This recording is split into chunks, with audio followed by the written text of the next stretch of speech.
Friends, మా గిరిజనులు పండించే పంటలో రాగి పంటను ప్రత్యేకమైన పంటగా చెప్పవచ్చు. ఎందుకంటే రాగి జావ లేనిదే మా గిరిజనులు ఉండలేరు. ఈ పంటను మా గిరిజన భాషలో సోలు అని కూడా అంటారు.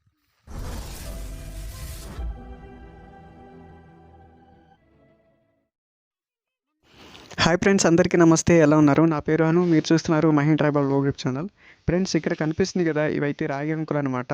మా గిరిజన ప్రాంతంలోని మా గిరిజనులు పండించే చిరుధాన్యాలలో రాగి పంట ఒక ప్రత్యేకమైన పంటగా చెప్పవచ్చు.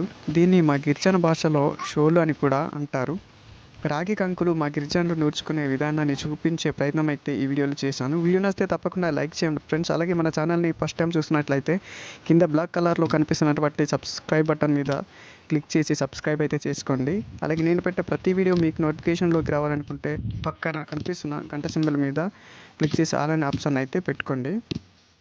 ఫ్రెండ్స్, మా గిరిజన ప్రాంతంలోని పూర్వీకుల కాలం నుంచి కూడా ఈ రాగి పంట అనేది ఇప్పటి వరకు కూడా పూర్వీకుల పద్ధతిలోనే ఈ యొక్క రాగి పంటను అయితే మా గిరిజన ప్రాంతంలో నూర్చుకోవడం అనేది జరుగుతుంది. చాలా ఎక్కువగా ఎండ అయితే ఉంది, అయినా సరే ఓర్పు సహనంతో అయితే మా గిరిజనులకు అలవాటు కాబట్టి ఎండలోనే ఇలా కర్రల సాయంతో కొట్టి అయితే ఈ యొక్క పంటను అయితే నూర్చుకుంటున్నారు. చూడండి, ఇక్కడ కనిపిస్తుంది కదా, ధూళైతే వచ్చిస్తుంది, డస్ట్ చూడండి అక్కడ పైన డస్ట్ ఉంటూ కూడా పైకి వచ్చేసి గింజను అయితే వేరు చేసుకోవడం కోసం అయితే ఈ విధంగా పొట్టునైతే గాలి ఎడతారనమాట. ఇలా గాలిట్టిన తర్వాత ఆచారం ప్రకారం ఇలా చేటతో అయితే రౌండ్ చుట్టి దాన్ని అయితే ఆ యొక్క పొట్టును అయితే బయట వెళ్ళేలా కొడతారనమాట గాలి. చూడండి ఇక్కడ ఈ విధంగా.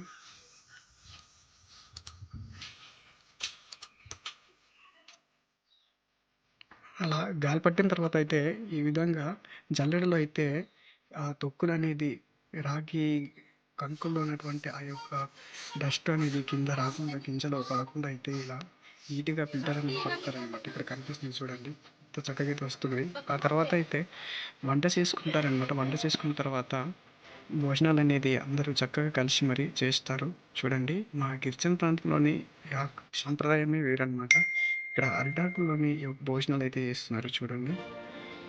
చాలా చక్కగా అయితే ఇలా అందరూ కూడా నీట్గా భోజనం చేసినాక ఇలా సంచుల్లో నింపి ఈ యొక్క రాగి గింజలను అయితే ఇంటికి తీసుకురావడం అయితే జరుగుతుంది. ఫ్రెండ్స్, ఇవాళ వీడియో నచ్చింది అనుకుంటాను. వీడియో నచ్చితే లైక్ చేయండి. అలాగే మన ట్రైబల్ యూట్యూబ్ ఛానల్కి అయితే సబ్స్క్రైబ్ చేసుకోవడం అయితే మర్చిపోకండి. ఓకే ఫ్రెండ్స్, నెక్స్ట్ వీడియోలో కలుద్దాం. బాయ్.